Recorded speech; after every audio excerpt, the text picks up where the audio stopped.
Welcome to another episode of the Jets Afterburners podcast. Your host here, New York Jets Stand 16. And we have a special guest here in which I will be introducing very shortly. But I do want to just point this out to the average NFL fan tuning in right now. This is a new series. This series is about NFL fans on how they can cope with not having football anymore until August. I'm no doctor or nutritionalist. I'd like to use this platform as an out-of-the-box health perspective in which the ultimate decision is yours, and you should always consult with your physician and do your due diligence before going on any well-being journey. I just feel that a lot of sport fans fall into a vortex of depression when their favorite team's season is over. Many resort to horrible eating habits. I feel if they can harness that energy, that supreme passion for their team into their own well-being, they can begin to realize the beauty of what proper nutrition can do to their lives.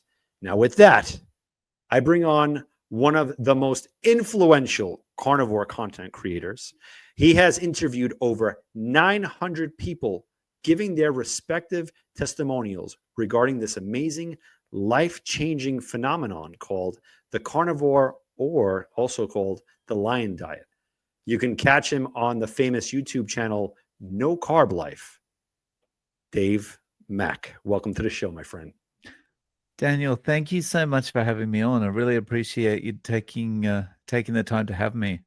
Of course, it's my pleasure. Again, what we're trying to do, we're just trying to create a movement here where there is, unfortunately, a certain lull in which a lot of us fans, especially us Jet fans, we get conditioned on watching our respective teams every single weekend, and we get so hyped up, and we're like, all right, we can't wait to sit down on a Sunday with our families, with our friends, and that's just taken from you. So I know from my own personal life, when those times of the year would happen, there would be a little bit of a depressed state. And I'm like, all right, what now? And so I know I took the initiative where, all right, you know what? I'm going to put myself first, health first. I'm going to start eating well.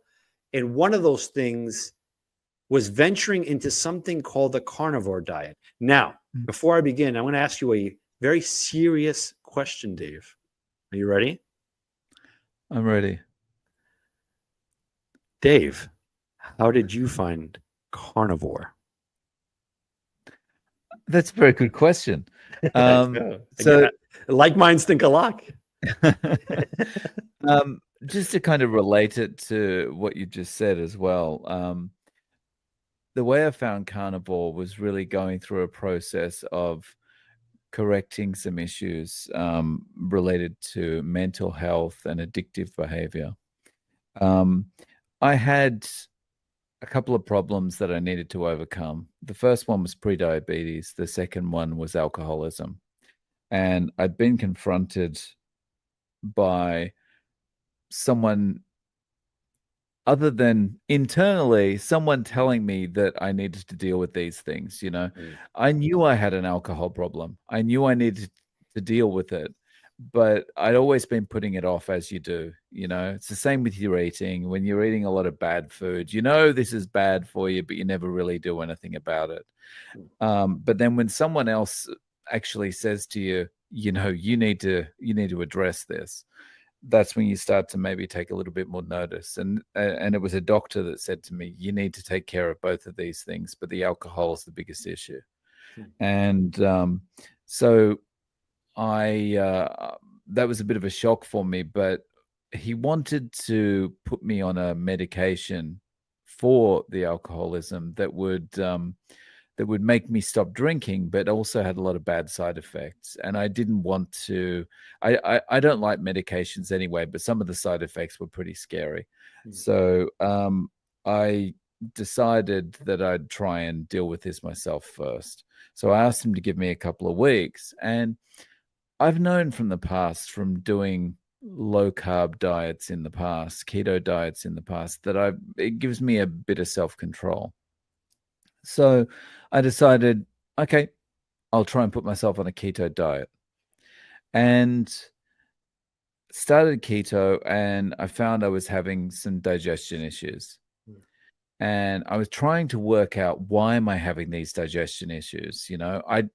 I was starting to get a little bit of self-control back, and I was able to stay away from the alcohol in this period of time. But then having digestive problems was like, I don't want this to happen, because then I'm just going to fall off the wagon and go back to the alcohol. And so I looked around online, found some videos by a doctor that we both know well, Dr. Ken Berry, and he was talking about how particular vegetables can cause gastric distress. And he named some of the vegetables that I was eating. And I'm like, oh, okay, maybe it's the vegetables. And then he went on to say, you don't need to be eating any vegetables. You can just cut them out altogether. You can just eat a meat and eggs diet, a beef, butter, bacon, and eggs diet, and that's all you need. And I'm like, okay. Well, I'm most of the way there anyway. Let's cut out the vegetables, see if it solves the gastric problems, and also, let's and maybe it's going to be okay. And I did that. Gastric problems went away, and the rest is history. I've been on beef, butter, bacon, and eggs ever since. Now, let me ask you, with the vegetables and whatnot, was it a certain molecule or something that gave you that issue, or could it be, I don't know, because I know with me, it was pesticides, and my body could not break that down, and I think it was over a period of years where I don't know if certain farmers use different ones, and it's to the point where it latches on to like a lettuce or whatever other asparagus, and you put it under water and you can't really wash it because it's kind of waterproof, and your body over time kind of disrupts the lining of the gut. Is that something maybe similar where a doctor had told you, or is it something where it was something within the vegetable that I think it's probably both things. So I think the pesticides and the chemicals that are sprayed on the vegetables is probably an issue. But on top of that, I was eating stuff that I hadn't previously eaten before, like red peppers and yellow peppers. And they're from the nightshade family. And I think they're like extra prone to irritating your GI tract. And so, I think that was the main issue. But I think, both of those things combined was just, not comfortable. So, Now, how long have you been on the carnivore diet? It's been it's probably over 2.5 years now. Yeah. Wow. Just over 2.5 years. Do you have any temptations or whatnot going back to that lifestyle of, I'm sure, sugars and just the normal, what do they call it? Here we call it the standard American diet, where you're going out for beers, you're going out for like a sandwich. It has to be midday. You're with your friends, you're at work. Is it to the point where, is it tempting, or is it to the point where you just blocked it out? This is my way of living. So, it's gone through stages, right? So at first you have those moments, you have those moments, someone's eating something that looks really nice next to you, and it's like, oh, I really want to have that, But part of how I got into this is what helped me. So because I had the alcohol problem, when I started carnivore, I started by telling all my friends, look, just don't invite me out anywhere. I'm not coming out anywhere. I'm not doing anything. Right. And so I basically blocked everything out for a couple of months and didn't want to do anything. But the magic of doing carnivore is that after you've been doing it for a few months, you have this kind of perspective shift around food. And there's a couple of things that you notice. The first is, like, you don't have an emotional attachment to food anymore. That goes away.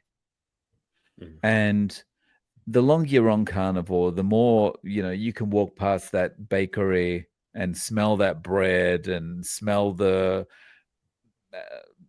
freshly baked goods and Mm. look at all the fancy cakes in the window and all that and feel nothing. And it does take a little bit of time, but eventually your body just kind of goes, well, yeah, it looks nice, but that doesn't resemble food to me anymore. Hmm. And so yeah, you can overcome. It just goes away. It's not even a matter of overcoming the feelings; they just go away.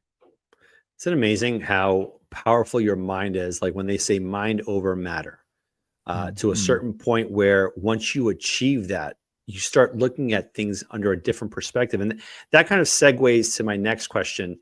When you were going through this journey with carnivore, what were the epiphanies, those life-changing moments where you started going and venturing into rabbit holes? And I know a lot of people are like, oh, rabbit hole, that's a conspiracy. Not necessarily. I think when you do want to get more information, you kind of see that what's out there are facades. When you break through that, that's where you start seeking truth. Was it was it more where you were unveiled towards kind of like the pharmaceutical companies and agricultural institutions? So for me, it was I started feeling good in so many ways, Mm. and everyone else is telling me, media, big pharma, doctors, everyone is telling me you're going to kill yourself. And I was feeling like, well, that can't be right. My body's feeling better than it ever has before, right? And of all the people talking to me, the media, big pharma, doctors, everyone that's telling me that I'm going to die, they've all got a profit motive to do that. My body has no profit motive either way. It's just telling me how it feels. And so that's the kind of that's what kind of made me wake up and think, like, maybe things are not exactly as you just take them at face value. Maybe the doctor your doesn't totally have your best interests at heart, is not interested in getting to the bottom of the root cause of what your issue might be. The people who produce medicines, they're not thinking, how can we best help this person with all their conditions? It's just like, let's target a symptom because that's going to make us some money. And so yeah, it's just trusting my body made me kind of realize that all is not as it seems. Right.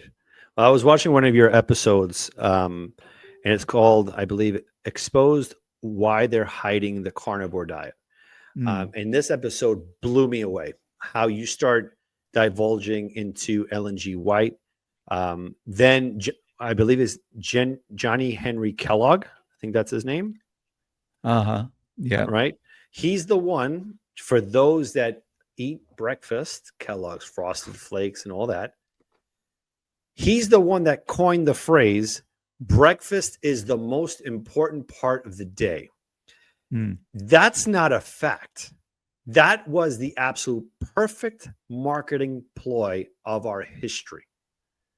Mm. Now, if you could kind of go into that, because that episode, I looked at it and I'm like, wow, you literally connected the dots on that episode with Ellen G. White, Kellogg, Ansel Keys, and It, also I think it was Harvard as well. That mm, I, mm. here, right? I have placing. Harvard's a massive player in this all along the way. Like they've got a very spotty timeline along the.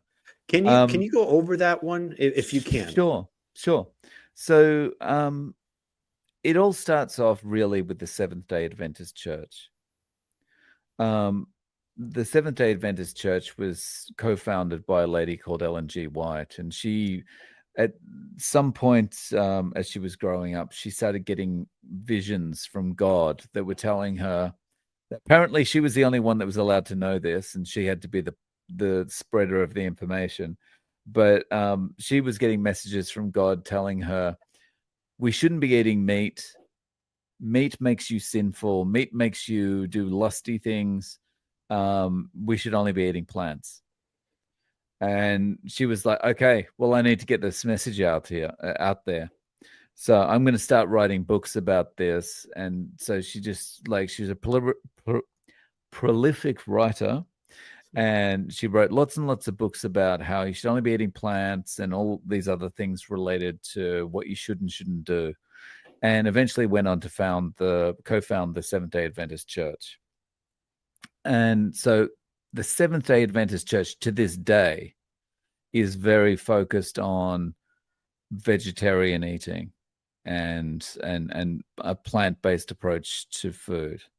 And so John Harvey Kellogg was a member of the Seventh-day Adventist Church and was Ellen G. White almost took like a bit of a mentor role to him and helped him get into college or medical school. And then he went on to found Kellogg he managed a hospital for Ellen G. White based on the teachings of the Seventh-day Adventist Church. And so he managed this hospital. Then he went on to found Kellogg. And when he founded Kellogg's, he discovered how you could roast or bake some little chips that turned out to be like cornflakes or granola. And that was another great plant-based idea that would, stop everyone's lustful feelings, And so that was his thing as well. He was he followed the teachings of the Seventh-day Adventist Church, and he was close to Ellen White. So he wanted to curb everyone's lustful feelings. So he produced this food and then marketed it as granola and cornflakes and so forth. And then if we fast forward past that, all these other companies started copying him because it's like, hang on, you can take this really cheap ingredient and make it into food and sell it and make a big profit on it. And well, we're going to get into that too. So then you've got like Post and all the other companies that started producing breakfast cereals and Pop-Tarts and all that kind of thing. And then the reach goes a little bit further than that. On top of that, we get to the 1970s and there's an oversupply of corn. And we need to kind of get rid of this oversupply of corn. So the Nixon government subsidizes corn. I'm getting this story a bit mixed up in places, but basically Nixon government wants everyone to use corn and grain. And so high fructose corn syrup is produced. And so like this industry of ultra processed food just flourishes. So all of these things combined kind of bring us to the situation we have today with ultra processed food. Along the way, we have Ansel Keys, who demonizes saturated fat with a study that was badly done called the 7 Countries Study. Now, it's called the 7 Countries Study because there was actually 22 countries, but the ones that didn't fit his hypothesis were excluded from the study. That's beautiful. So, wonderfully done. Wonderfully done. If you want to say that saturated fat causes heart disease, and in France, they eat lots of saturated fat, but they have low levels of heart disease, France is not a country you want to study, so you kick that one out. Wow. So that's what he did. And then because his study demonized saturated fat, then that gave more weight to this new ultra-processed food industry. And then you have, as something that's going on the side, you have the Dietetics Association, which was started as part of the Seventh-day Adventist Church, is starting to get more and more power, and they are teaching about, you know, the proper way to eat, and their teachings are all based on the teachings of the Seventh-day Adventist Church. Mm. And like the Seventh-day Adventist Church are actually sending practitioners into the Dietetics Association to teach this is how people should be eating. So the Dietetics Association are focused on a plant-based diet. Plant-based diet is basically what's going into ultra-processed food. So it's all feeding on each other, and now we have the diabetes epidemic, this chronic disease epidemic that we have now. Oof. It's amazing how they were allowed to cherry pick information, and you look at how our industry is today. And I know I have had that issue in the past where there's an addiction. It's full blown. I know that they had made a study between cocaine addiction and sugar addiction with mice. And after, I believe, a week or 2 weeks, the mice kept going after the sugar more than the processed cocaine. So Right. to me, we're not even test subjects anymore. And this has been going on for years, and they know exactly what they're going through and what they're doing to people. To me, it was losing my free will. And it might seem so odd from someone maybe just tuning in and hearing that. What do you mean by, for me, food it wasn't that I needed it in order to live. It was something that I needed for a vice. So I would have these moments at night just binging on whatever I had up there. Let's say Doritos or donuts, things for the kids. And, obviously shame on me for that, for having these kind of things for the kids. But you get hooked, and I start eating bags of this stuff. Like I'm in front of the TV watching reruns of the same show. And it's like my brain is already getting a high from this ultra processed ice cream. And normal people, like my wife is normal. She's a normal person. Has a scoop of ice cream, Dave. Eats maybe half of it. I'm full. I'm gone. I wait for her to leave. And I get the bucket. And I cut it in half. And I eat it like an apple. Not good. Just to get to that level of that insulin spike. Right. And it's wild because I know you could attest to it too. Insulin is very tricky. It has a level of you're satisfied right now. This is good. Tuesday. Then the Tuesday of next week, you have to reach this level to be satisfied. Before you know it, in the course of a year, you're all the way up here. And that's once it reaches to that point, it's an obesity level where these industries, they have it down to a science, Dave. Don't they have it down to a certain point where pharmaceutical companies, they want you to continue to be hooked on this? Yeah. It's basic critical thinking. Like, and anyone that says this is a conspiracy kind of thing is basically just they're naive or trying to shut down debate, right? The critical thinking, like, just look at the motive. What's the motive for, if people are all healthy, what happens to the pharmaceutical companies? What happens to their business model? If people are always healthy and never need to go to the doctor, what happens to the medical profession? They're out of business. Mm-hmm. You know, the only time you need to go to a doctor is if you break a leg, Right. or there's some traffic accident or something. You never need to go to the doctor for a chronic illness. Well, that's 99% of their business is evaporated overnight. So it's just, it's pretty, it's staring us in the face. Mm-hmm. But I think as humans, we want to think the best of people. Like we think, oh, they could never do that to us. And the government sanctions it. So of course it's okay. See, I want to bring something up here because I always felt that there was something wrong here.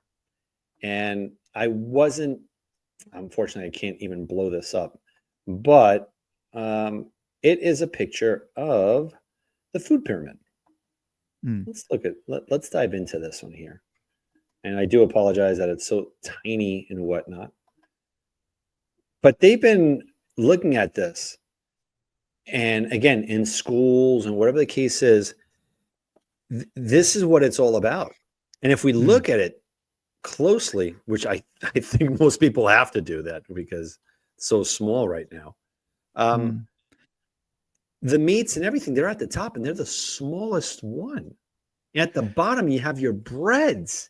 Again, they're pushing you for high processed carbohydrates. Right. Then they have it compartmentalized to some vegetables to the left, a little bit of fruits, and then the grains. Right. Grains and some cheeses there. And then at the top, you have your fats, oils, and sweets. Sweets, because you have to have sweets. You have to have. So the couple of things about this is like food pyramid. Dr. Gary Fettke from Tasmania in Australia, he has a great saying about the food pyramid. And that's that if you live by the food pyramid, you'll die by the food pyramid. And along the way, you'll look like the food pyramid. Oh my God.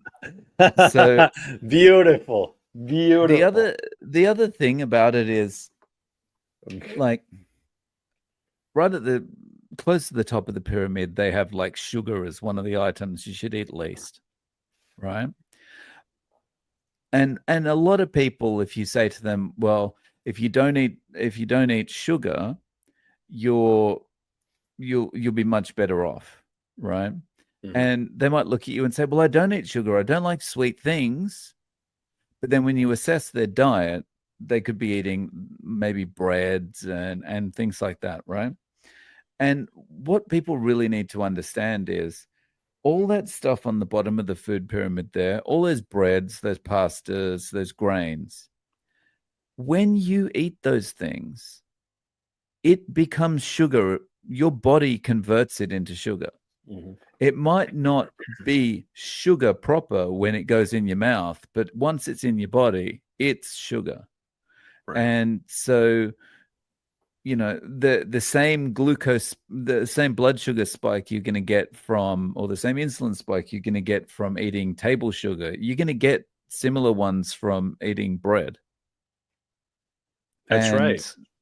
You know, people think I'm being healthy, I'm eating bread and I'm putting margarine on it. And it's well, that's a double whammy, you know, because the bread is giving you this insulin spike and the margarine is basically, you know, plastic that's been colored yellow. Man, I used to live off of that. The margarine. Oh my goodness. There was something called back in the day Parquet. And it was ultra processed. But it tasted so good. And it came in a tub. And I was like, what, 8, 9. I would grab the bread and I would just put it on there. And it just, parents didn't know any better back then. You know, obviously back in the day, parents, I know my parents, they grew up towards the tail end of World War II. So the rations and the foods, you know, that mindset of you have to finish what's on your plate. That mindset was because of how they grew up and how scarce food was. And whatever they ate, a piece of bread, sometimes it lasted them maybe 2 days. So for them to kind of adapt and come to the United States, and they have this, it's so plentiful. And there is, again, in my house, we're Italian, a huge bowl of pasta. God forbid you left a little. It's like a smack in the face. Like we brought you all the way here and you're not going to eat.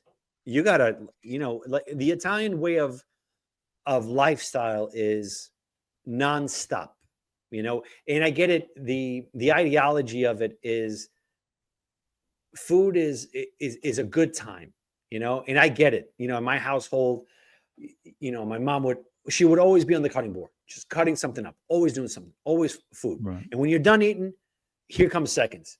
I'm good, Mom. I'm good. Oh, you want more then? No, I'm all right. And then the cakes, and then like, especially when it was homemade, it was different. And honestly, I think the food back then, the way of how life was, conditioned many cultures to continue eating that way. And I think that's where these agricultural companies took full advantage and said, if we can follow that family life and we could supplement, then we got them. We already got them eating an overabundance of food. Now it's more. And I see that with just sport fans in general, kind of tying these loose ends together, where you go to pubs, you go to bars, and just to get away from the norm, there's burgers, there's buffalo wings, there's pizza. And this is going on for like 17 weeks, almost 20. Now the season's over with, and there's that hook, there's that bait that you chewed on during the season, and now the off season happens, and you can't switch that off. You can't, because it's so difficult. But once you have an outlet, and again, I'd like to preface this that, again, yes, we're focused on the carnivore diet, but this is kind of a segue to for the people watching this, and I'm hopeful that people look at this and watch today's program and think, all right, you know what? I got to change. I'm looking in the mirror. I got to do something different because my health is on the line. My life is on the line. These players that I root for right now are enjoying their life on the beaches of Tahiti. They could not care less about my health right now. They're doing their thing. I'm looking for trades, for draft picks, for college players, this and that. They don't care about me right now. To me, my advice is step out of that comfort zone and put yourself first. So when the season comes about, you're in tip-top shape, just like the players you root for, but making conscious decisions. Dave, I got to be honest with you. You are an amazing figure. You definitely changed my trajectory. Your shows and whatnot, how you bring on so many guests, so many testimonials. And this is for the audience watching. Hop on Dave Mack's channel. It's called the No Carb Life. I'm trying to do this justice here, just to showcase to people what this is all about. But Dave, you have brought it down to a science. And whenever I watch your episodes, first thing that stands out is that you allow people just to talk. And I got to give that up, man. That's something I got to learn, man, because I've just been rambling on for like 5 minutes. So I do apologize with that, Dave. What's your secret to that? Well, it's not really a secret. I just, I realized early on when I was doing these interviews, I had lots of prepared introductions and prepared questions, and I had all this kind of structured, step 1, step 2 kind of thing that I was going to go through with the interviewee. And I would find that people were not watching for very long the more I talked. And so I just thought, okay, well, let me take a step back and see if, I'm actually in the way here. And when I kind of think about it, it made sense at the time, because I know podcasts for me, like if I'm listening to a self-improvement podcast interview or finance interview or something like that, when the host goes on and on and on about how wonderful the guest is, I'm just like, get on with the story. I want to actually hear from the guest, Right. And so I'd find myself turning off some of these things. And I thought, well, maybe that's the same thing. So I just kind of decided, okay, well, I'll take a back seat. I'll just ask them, how did you find Carnivore? And I'll let them talk. And it seems that resonates with people. So yeah, I've just kept doing it. Love it. I'm going to ask you one more question. And from there, I'm going to let you go because I know you had a long day. I mean, you do these interviews wild. I'm going to just ask one more question now.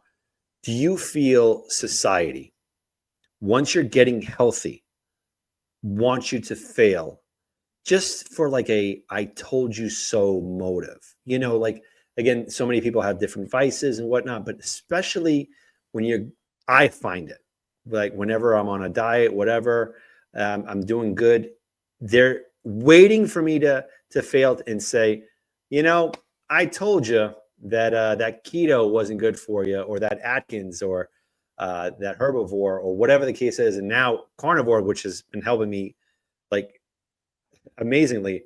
Do you feel that that's a common narrative, that that's what people want, just to say that? I think there is a level of that, and I wonder if that's maybe exacerbated because of the internet and social media now. I'm not sure, but I think this kind of thing almost starts with a feeling of being threatened, and it could be threatened in a way that me getting healthy might remind a friend that they're not getting healthy, that they're just going about their day-to-day kind of thing. And that feels like that's a threat, or that feels like, I'm showing them up or something like that. And like, if it's someone like, I get this a lot on Twitter or comments on my YouTube channel, like that'll be like that kind of vein.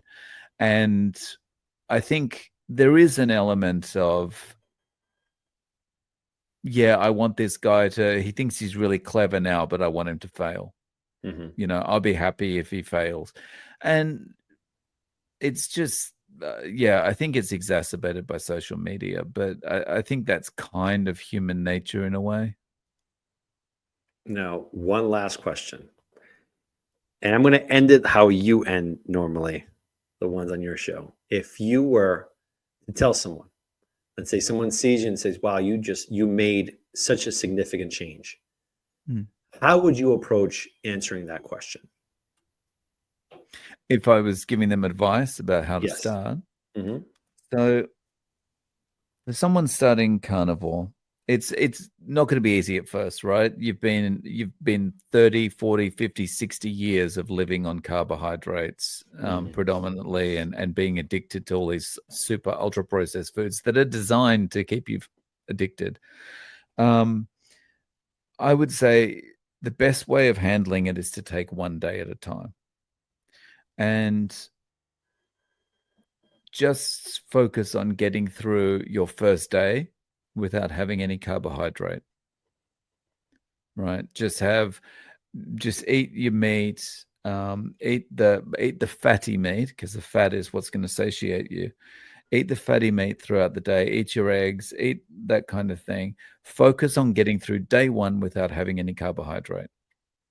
And then when you wake up on day two, you're going to have two thoughts immediately when you wake up. The first one is, I did it. And you're going to feel good about yourself. I got through the whole day. And I feel better. Right. So I slept better, or I just generally feel better waking up, or my joints aren't feeling as bad this morning as they were yesterday morning. Right. So you're going to feel better, and you're going to feel that sense of accomplishment. Right. I did it. And so those two things together just turn up your resolve a little bit more. And then, so day 2, all you need to do is focus on getting through today without eating carbohydrate. And then when you wake up on day 3, you're going to have those two feelings again. And that's going to turn your resolve up another notch. And you just keep going like that. Don't think out to the long term, because when you think out to the long term, you think, how am I going to do this for 90 days? How am I going to do this for a year? How am I going to do this for 2 years? That's when you start talking yourself out of doing it at all. And you go, how am I going to do this? How am I going to do this? How am I going to do this? And before long, you're knee deep in bags of Doritos or something, you know. And so why you'd have them up, why you'd be wearing them as shoes, I don't know. But anyway, like, it's don't focus on the long term, just focus on one day at a time. And you never have to think out to the long term. And it just, at some point, it'll be different for everyone, but at some point, be 2 weeks in, it'll be 2 months in, it'll be 3 months in. But at some point, a switch is just going to go off, and you're just no longer going to be thinking about carbohydrate. You're going to be able to walk past that shop or that bakery and go, I don't feel anything for this stuff. Right. You know, you're no longer going to be going into the kitchen and just mindlessly looking into the refrigerator going, what can I do? What can I eat? You know, all that's going to stop. But it starts with just focusing on one day at a time. That's so true. I mean, you preached facts right there. And it's so true. Right now, when I go upstairs, right from the studio, I'm going straight to bed. That's it. But it was never the case. I would get out of the studio. It's 10 p.m. right now. I'm leaving. I'm going to go upstairs, eat a sleeve of Oreos. I didn't know the difference between a cereal bowl and the sleeve of Oreo cookies, just dunking them and just eating. But it's gone. Well, truth is, there's not much difference between the two. There is none. 100%.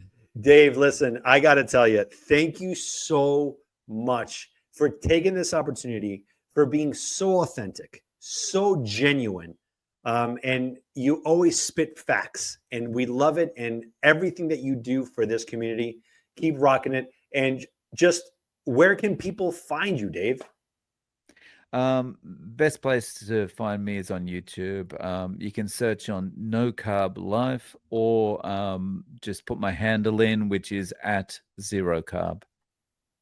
Very cool. Dave, thank you so much, man. Have a great night. Thanks so much for having me on. I really appreciate it, Daniel. Absolutely. We'll definitely keep in touch.